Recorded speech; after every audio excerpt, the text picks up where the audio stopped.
Hello tout le monde, c'est Kazin, j'espère que vous allez bien, j'espère que tu vas bien mon petit Ectoplasma qui a ramassé la poussière.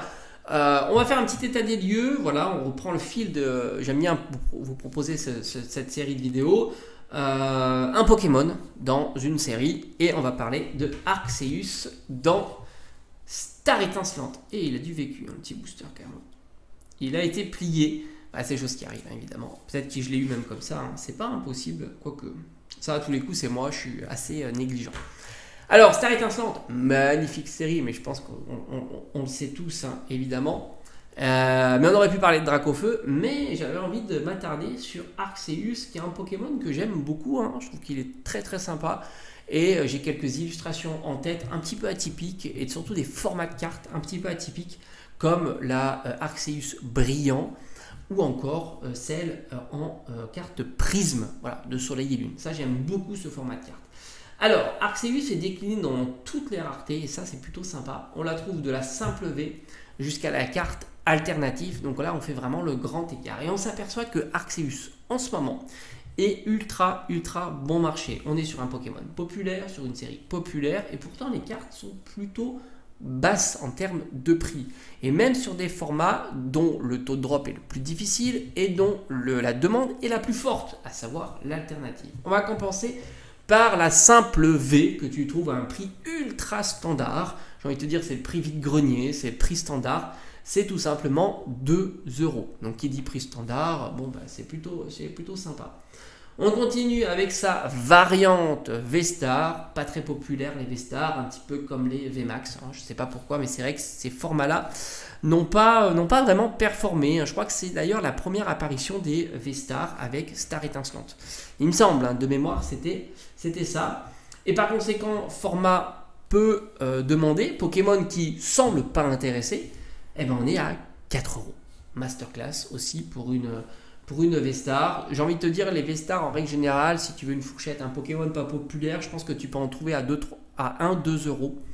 Et puis populaire, là à la limite, j'ai envie de te dire, il pourrait ne pas y avoir de limite, mais rappelle-toi, même au Dracofeu de la série Star Étincelante, on est à 10 balles. Et il s'est bien cassé la figure. À une époque, c'était 30-35 €, peut-être même plus. On continue. Une fois qu'on a vu la V-Star, qu'est-ce qu'on peut avoir? La Full Art. Alors là, franchement, pour une Full Art, je la trouve très réussie. Il y a certaines Full Art d'épée bouclier qui sont vraiment très belles. Rappelle-toi la OO que j'ai rentrée l'année dernière à 8-9 €. Je ne reviens toujours pas d'avoir acheté cette Full Art à ce prix-là, tant le prix est tout petit. Là, j'ai envie de te dire, elle est très bon marché aussi. On est sur un prix très abordable, d'autant que l'illustration, encore une fois, je le répète, est magnifique. C'est une carte qui ne vaut pas plus de 12 €, 13 €. Très bon prix. On continue. Alors là, étonnamment. Alors c'est très étonnant parce qu'on ne le voit pas tout le temps, pas souvent. En règle générale, la carte Rainbow est plus chère que la carte Gold, son homologue en version Gold. Alors peut-être qu'en format V-Star, ça fonctionne moins. Mais là, en tous les cas, ça ne fonctionne pas. Et la Rainbow est ultra pas chère, puisqu'on peut la trouver grosso modo pour une quinzaine d'euros. Ouais, tu as bien entendu, une Rainbow de Arceus qui drop vraiment très difficilement. C'est le taux de drop le plus compliqué à avoir, c'est la Rainbow. On pense souvent que c'est l'alternative. Non, Rainbow Gold, c'est plus compliqué que l'alternative. Et pourtant, on est à 15 € pour la Rainbow et respectivement 20 € pour la Gold. Franchement, là aussi, les prix sont juste insane.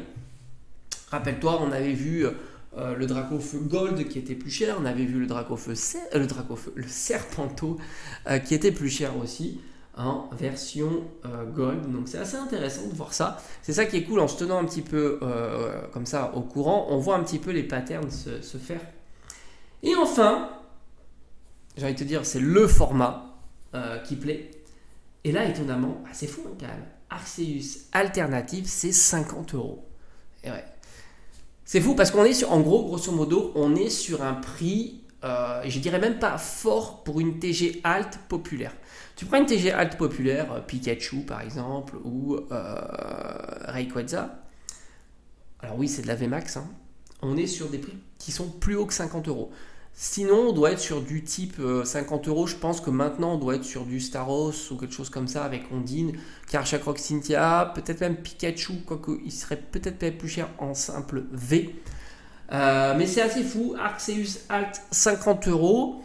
La carte est superbe, elle est splendide, hein. Il n'y a pas de souci.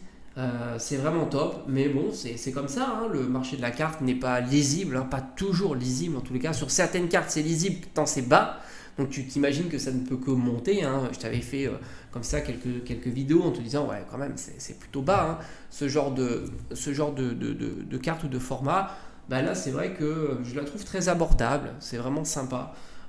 Encore une fois, si j'avais l'opportunité, j'aime plus trop acheter sur internet ce genre de carte là, parce que tu t'aperçois que soit l'envoi est pas bien fait, t'as une grosse, je sais pas si ça vous est souvent arrivé, mais moi c'est tellement de stress. J'ai souvent eu des envois dans une simple enveloppe, même sur des belles cartes comme ça, et du coup ça m'a fatigué, le temps de faire des réclamations, des remboursements, des choses comme ça. Donc au final, j'ai préféré faire la carte du vide-grenier. À une époque, il y avait énormément de vide-grenier et énormément de personnes qui vendaient. Mais je pense que là, 2025, là, alors j'aurais dû avoir des vide-greniers, mais ils ont été tous annulés. Je ne sais pas pourquoi. Mais je pense que ça va bien reprendre. Et je pense que depuis, il y a eu la re-hype. Ça va certainement refaire venir beaucoup de personnes qui vont se mettre à vendre des cartes, et je pense qu'il y aura des belles opportunités, et c'est ce que je vous avais teasé. On va acheter ce genre de cartes, mais en direct, pour avoir l'état de la carte, pour pas avoir de mauvaises surprises à la réception. Pour moi, c'est idéal. Bref, on va se faire un petit état des lieux. J'ai bien envie d'aller sur une petite série Soleil et Lune. Cette fois-ci, on a fait le grand écart, on a fait du écarlate et violet, on a fait du XY. J'ai envie de faire du Soleil et Lune, et puis pourquoi pas d'autres séries. Puis n'hésite pas à me dire si tu as un Pokémon que tu as envie que je parle. Évidemment, il faut qu'il y ait plusieurs cartes sur la série, pas qu'une seule, hein. J'aimerais avoir toutes les déclinaisons de rareté.